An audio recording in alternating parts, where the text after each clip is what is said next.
Good morning, everyone, and welcome back to another video. In this one, we're going to be diving into our tournament takes for this Week 10 of the NFL season here on Draftkings and FanDuel. I'm excited to get into this one with you. As always, if you don't mind, please do leave a like on this video. I greatly appreciate your support, as always. And if you do have any questions, comments, concerns for me, please leave them in the comment section below.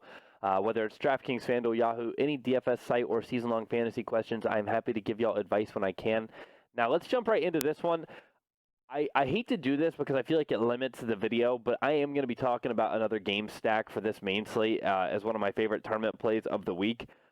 This is a pretty, I don't want to say contrarian game. It's not contrarian, but at the same time, a game stack of this game, having multiple pieces of the game in your lineup, I think will be pretty low owned. So I think that you're going to find yourself differentiated from the field. Before I start talking about that game, we're going to go ahead and lock in Kareem Hunt at 3K, making his return. I don't see how he does not hit value at 3K. Nick Chubb does not even playing over, I think, 70% of the snaps recently. Could be slightly off, but regardless, Kareem Hunt's going to get work at 3K. All we need is something from him. If he was to find the end zone or something like that in his debut for Cleveland, that would be incredible as well. But at 3K, I plan on playing Kareem Hunt pretty much in all formats. Now, this game I'm looking to stack is the Tampa Bay and Cardinals, the Arizona at Tampa Bay game, excuse me. But the Cardinals playing against the Bucks. It's one of those games where we have this super high tempo pace or high tempo offense, high pace team in the Arizona Cardinals against a really bad passing defense, but a lethal passing offense. It's set up for a shootout, and I think that it's going to be a really good one. I don't think Arizona's going to have much efficiency running the ball. That Tampa Bay run defense actually looks pretty stout this year. And with that being said, they're going to be airing it out quite a bit. And if they're airing it out, if that Tampa Bay defense looks as it has been, the secondary anyway, they're going to be scoring points, and that's going to make Tampa Bay have to throw the ball. So regardless, that's just one game script that I look as kind of just an easy one to attack. If we were to go Jameis Winston at QB, I think he's worth every penny at 6,800 in tournaments. I think it's worth it because when you look at these QBs, not a lot of people are really going to be looking to pay up for Jameis Winston when you could get a lot of different guys a lot cheaper. Even Kyler Murray, that's 300 less on the other side of that ball.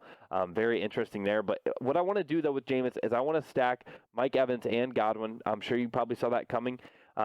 If we stack Mike Evans and Godwin, we're definitely not going to take another one of Jameis's pass catchers. But one of the more contrarian ways to go about this is going to be to knock one of these two guys out and plug in O.J. Howard, who I think is in this week. Yeah, I didn't know if he was still questionable or probable. He is playing this week. I think O.J. Howard makes for a sweet GPP play this week. I haven't really heard anybody else talk about him. I'm not going to be playing all three of these guys. I'll be playing two of the three in my 5 or 6 lineups where I have this core.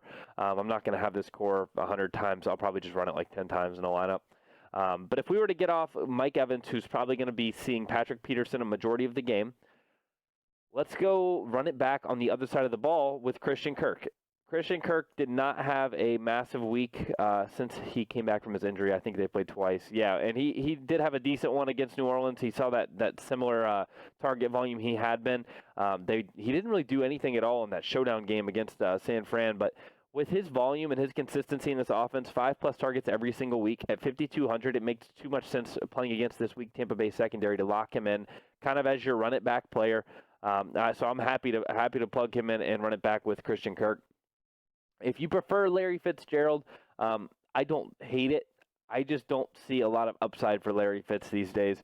Even with the targets he's getting, he's going to have nothing but touchdown upside because he's really not that yards after the catch receiver anymore. Not that he can't do it. It's just one of those things where I think the better play in terms of just getting a good chunk of that Arizona offense is going to be through Christian Kirk. That's going to leave us 6,075. I was going to say 60,75, but regardless, that's quite a bit average for your remaining players. If we hop over to defense real quick, one of my favorite defenses this week, a lot of people disagree with this, and you already hear the bias coming out of me. They had a negative 4-point game against Minnesota. They allowed 31 points to Oakland. I really don't care. This Chicago offense is borderline what Miami was for the first 4 weeks of the year. I want to play the defense that's playing the Chicago offense. I understand that they can make things happen. Allen Robinson is a weapon. David Montgomery looked great last week.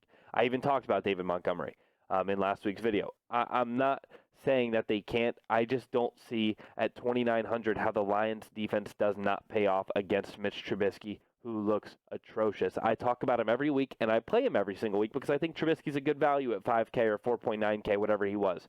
Now, after Trubisky's burned me like 4 weeks in a row, I'm looking to play the defense that's playing against him. It makes too much sense. He looks horrible. He's getting sacked. He's throwing picks. He's not being any sort of efficient at all. So I'm looking to play the Lions defense at 2.9. I do like them. I definitely like the Rams defense against Pittsburgh more than some people might. With all their running backs out, this backup QB and everything, basically they just have to cover Juju. The Panthers defense playing against Green Bay is a tough matchup for them, but they have been super consistent this year. Look at this Panthers defense. So many double-digit performances at 2,600. You can't dislike them either. So I'm going to plug them in just because they're a little bit cheaper. I don't want to spend too much time harping on defense. Now, Christian McCaffrey we'll talk about more tomorrow in the Cash Locks video. Obviously, I'm doing it in a little bit of a different order, going with tournaments first. I think that tournament picks or locks and takes on Friday makes more sense.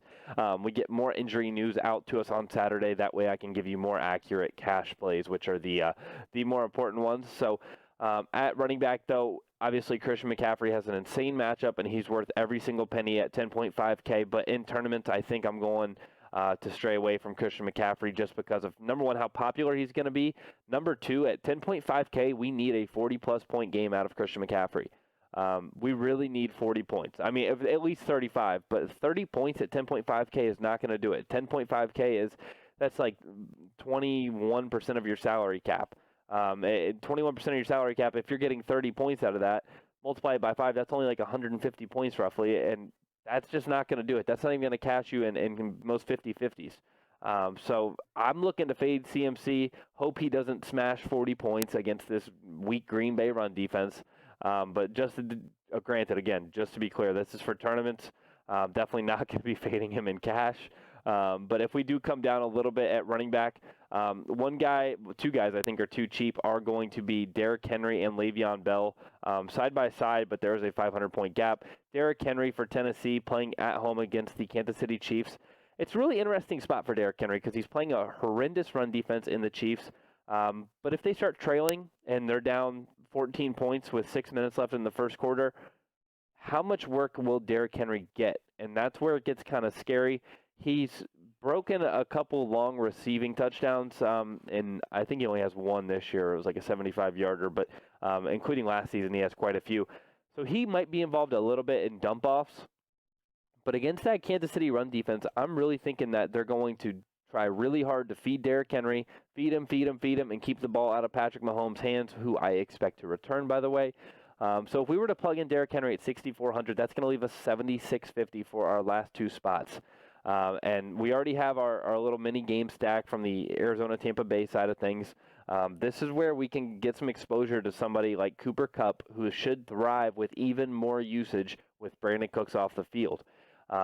Brandon Cooks being off the field not only opens up things for Cooper Kupp and Robert Woods, but Josh Reynolds, actually, he thrived when Cooper Kupp was hurt. And I do want to mention Josh Reynolds, who I believe is 3,800. Josh Reynolds, if you're looking for value at wide receiver, Josh Reynolds is just way too cheap. For what we've seen from him when one of these top three Rams receivers is off the field, granted he found the end zone last week, he was still targeted 8 times. I definitely like Josh Reynolds at 3,800. Did want to bring him up real quick.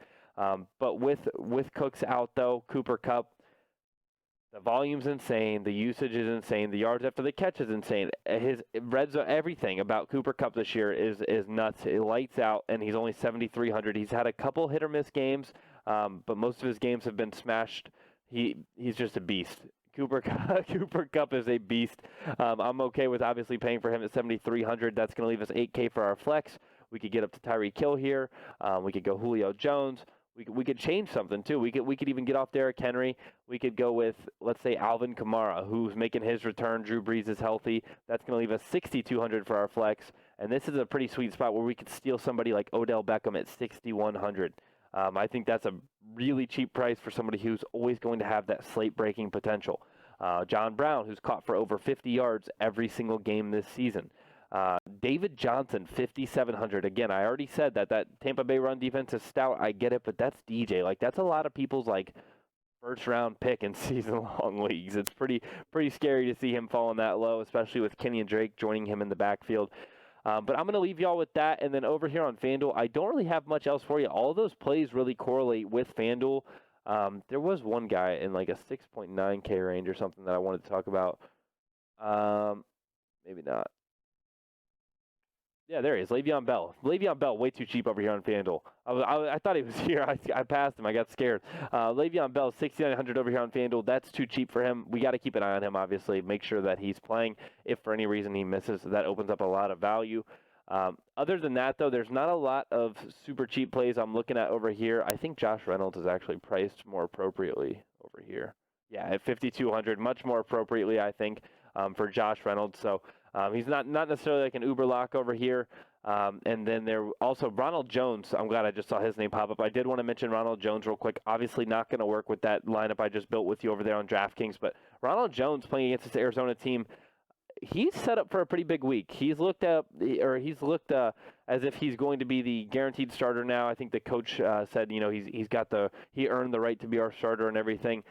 Playing against this pace-up Arizona offense, he's actually in a pretty sweet spot. So if Mike Evans, Chris Godwin, O.J. Howard, for any reason, go down on the one, Ronald Jones will find the end zone. And I did want to mention Golden Tate as well. That was the other guy on FanDuel I really wanted to mention was Golden Tate. We got to keep an eye on this guy right here, Sterling Shepard. If he's out, Golden Tate and probably even Saquon Barkley are just locks in all formats for me. More importantly, Golden Tate. But with Evan Ingram out, it makes way too much sense. Golden Tate should see 10-plus targets if Sterling misses. Even if Sterling plays, Golden Tate will probably still see 8 to 10 targets this week.